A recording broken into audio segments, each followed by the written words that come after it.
What's going on, you guys? It's Electric Enzo here. Today, we're going to be talking about why it's so important to run courses or do obstacles multiple times before finishing your workout. This is so important to me and so important to a lot of ninjas that I know. Today, I set up a course for me to show you guys, and I'm going to be running it twice to show you the benefits of running it multiple times, how you can go faster, how you can go slower to make sure you get another complete, and basically why it's so good. So yeah, let's get right into it.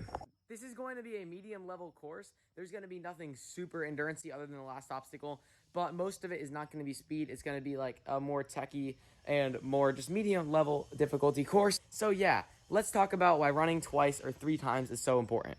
So if you only run something once, there is a good chance that the next time you run it, you might not be able to complete it. And that's why running twice is so important. Because if you run once and then you complete it, but then you run another time and you fail on somewhere that you know you can do, that's something you need to work on, because in a competition, it can happen on your first run. But running multiple times burns into your brain the fact that you need to complete courses in an efficient and fast time. So that's why it's so important. So with that being said, let's show you my course run number 1. Before we get into the first run, I'm sorry, make sure to enter the 500 subscriber giveaway. If you've already commented, you don't need to comment again, but go down and do it anyway, because why not? The more comments, the better. All you have to do is comment giveaway down below and subscribe to the channel, and you can win 3 of the prizes mentioned in my 500 subscriber giveaway video. Now let's get into it. So the first obstacle is the cliffhanger. You had to go down these few 1.5 inch cliffhangers, lâcher down to another 1.5 inch, then you have to reach over to a 1 inch cliffhanger, and turn it into a vertical limit to reach up to the hangboard.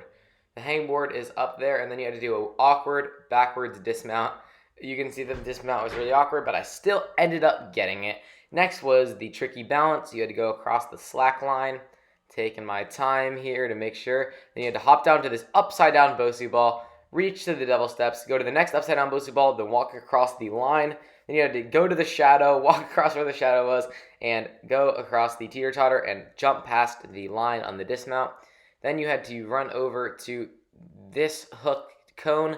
Once you got there, you had to reach to this cannonball on a hook. And this was an easy obstacle to get hung up on. You have to reach and bring the cannonballs to the next hooks. So as you can see, I'm flailing around because I went too early. So I'm trying to fix what everything happened, and my left arm is getting super tired. But I fix it, and then I decide not to skip like I did before. And I fixed it. Then boom. And then you had to go for this super long reach. I underestimated it, so I kept swinging. And I hardly landed it, but I got it. And then you had to get on there, and you're done. Now you have to grab this cane and hook it into this ring. This ring's only a 6-inch ring, so it's hard to hook into, but I hooked it.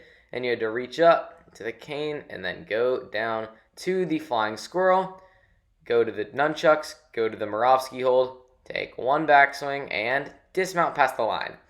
Okay, so I was shaking out here because it's time for the Iron Maiden super lock-off intensive obstacle, and you definitely don't want to be waiting too long before starting this one.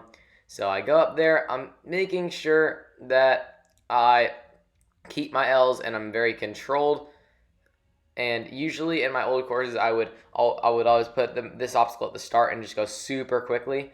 But here it's at the end. I don't want to mess up at the end, so I am taking my time. And then I skip going down and dismount past the slack line. Perfect. Now I grab chalk to get ready for the last obstacle. On the last obstacle, you have to jump up to a stronghold nunchuck, lâcher to a bar going down, and then lâcher up. As you can see, I got a lot of power. Then you have to grab the salmon ladder, go to the top rung on this side. I got there. And you have to go back down to the 3rd rung where you were. Then you have to spin around and get back to this bar. So a lot of salmon ladder moves there. Then you have to reach down, get here, and then get past the line. I cleared it. Now that you've seen me do it once, I'm going to run it again and tell you what I can do better and what I can do quicker.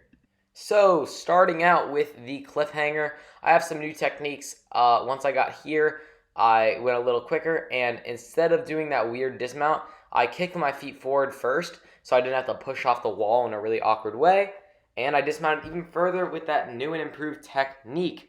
One reason why running courses twice is even better. You can learn new techniques. So on the slack line, I was a little bit jumbly, went a little fast, but I still cleared it. And then you had to run over to the shadow like before. And I just was overall faster. Running courses twice can also bring up your speed, and that's another benefit to it. Now moving on to the hooks. This was probably my favorite part of my second course because I went for a big skip, and I didn't get it first try because it was a lot longer than I expected. These hooks were so far apart from each other. But it ended up working out in the long run because I realized that you can do a certain type of skip at the end. So instead of using the last one, you can just dismount right away. Then I move on to hooking the cane into the ring. Got that. It was a little sketchy because it was very sideways, but I got it. And then I realized on here that reaching is the better technique because you can get it done quicker. So I decided to reach instead of lâcher just to save time and get a more efficient overall course. Then when I completed that, I rested before the Iron Maiden. We got a nice little shot of the final obstacle, but that's not the obstacle next. We got the Iron Maiden, and we're coming over to it right now. So we're going up it. I went a little faster this time because I wanted to, save some energy for the last obstacle because I didn't want to be super tired because last time I was. Going fast does have its consequences though, but I decided to just reach up and skip that last one because I didn't want to risk missing again and falling. So then I put those down there, and I kept going down until I finished this obstacle. Then once again, we grabbed chalk before the last obstacle. So yeah, I grabbed chalk and got ready for the final gauntlet of an obstacle. So I grabbed the chalk, make that lâcher, make the lâcher up two, and then go across. Same as last time, controlling my swing, going up two, back down to the rung there.